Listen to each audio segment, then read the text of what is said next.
Thokkottu ಚೆಂಬುಕುಟೆಯ Rashtrotthana Mangaluru one ಶಾಲೆಯಲ್ಲಿ ಪೋಷಕರಿಗಾಗಿ POCSO ಕಾಯ್ದೆಯ ಕುರಿತು ಮಾಹಿತಿ ಶಿಬಿರವನ್ನು ಹಮ್ಮಿಕೊಳ್ಳಲಾಗಿತ್ತು. ಶಾಲೆಯ ವಿವೇಕ ಹಾಲ್ನಲ್ಲಿ ಕಾರ್ಯಕ್ರಮ ಆಯೋಜಿಸಿಕೊಳ್ಳಲಾಗಿತ್ತು.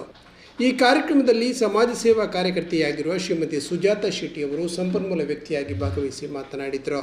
ಪೋಕ್ಸೋ ಕಾಯ್ದೆಯ ಬಗ್ಗೆ ಸಂಪೂರ್ಣ ಮಾಹಿತಿ ಹಂಚಿಕೊಂಡ ಅವರು, ನಮ್ಮ ಗಮನಕ್ಕೆ ಬಾರದೆ ಬಾಲ್ಯ ವಿವಾಹ, ಬಾಲ ಕಾರ್ಮಿಕ ಪದ್ಧತಿಗಳು ನಮ್ಮ ನಡುವೆಯೂ ನಡೆಯುತ್ತದೆ.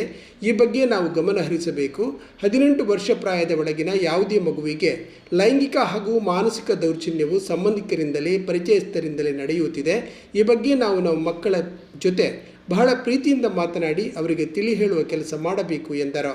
ಈ ಸಂದರ್ಭದಲ್ಲಿ ಪೋಷಕರು ಮುಕ್ತ ಚರ್ಚೆಯಲ್ಲಿ ಪಾಲ್ಗೊಂಡು ತಮ್ಮ ಅಭಿಪ್ರಾಯಗಳನ್ನು ಹಂಚಿಕೊಂಡರು. ಕಾರ್ಯಕ್ರಮದ ವೇದಿಕೆಯಲ್ಲಿ ಶಾಲೆಯ ಪ್ರಧಾನ ಆಚಾರ್ಯರಾದ ಶ್ರೀಮತಿ ವಿದ್ಯಾಜಿ ಕಾಮತ್ ಉಪಸ್ಥಿತರಿದ್ದರು. ಶ್ರೀಮತಿ ಕಾವ್ಯ ಮಾತಾಜಿ ಕಾರ್ಯಕ್ರಮ ನಿರೂಪಿಸಿ ಅತಿಥಿಗಳನ್ನು ಸ್ವಾಗತಿಸಿದರು. ಶ್ರೀಮತಿ ಸುಪ್ರಿಯಾ ಮಾತಾಜಿ ಅತಿಥಿ ಪರಿಚಯ ಮಾಡಿದರು. ವಂದನಾರ್ಪಣೆಯೊಂದಿಗೆ ಕಾರ್ಯಕ್ರಮ ಮುಕ್ತಾಯವಾಯಿತು.